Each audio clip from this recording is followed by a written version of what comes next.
صد درود بر چهره گلگوی احمد، صد درود آمد به هستی نور حق، آمد به هستی نور حق که دهد نبی، آمد روح خدا به سرای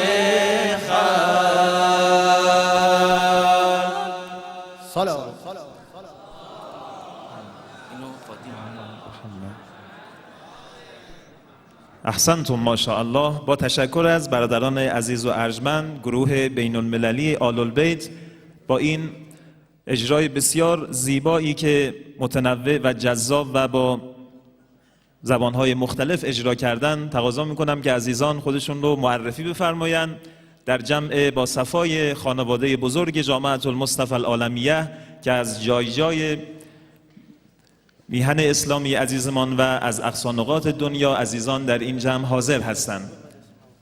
لطف بفرمایید خودتون رو معرفی بفرمایید. عرفوا انفسکم. بسم الله الرحمن الرحیم.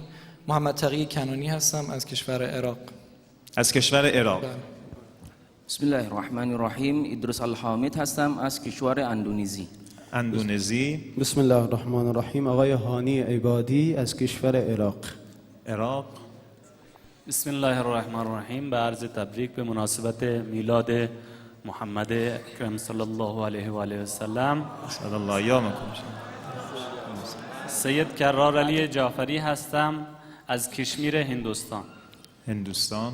بسم الله الرحمن الرحیم. حسین دیالو هستم از کشور گینه.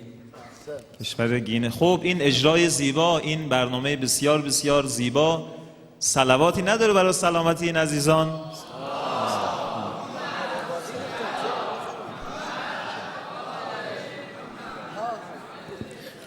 مجددا تقدیر و تشکر میکنیم از عزیزانمون در گروه بین المللی آل البیت علیهم السلام که در آستانه میلاد موفور السرور نبی مکرم اسلام حضرت سید المرسلین و خاتم النبیین جمع ما را بهره‌مند فرمودند.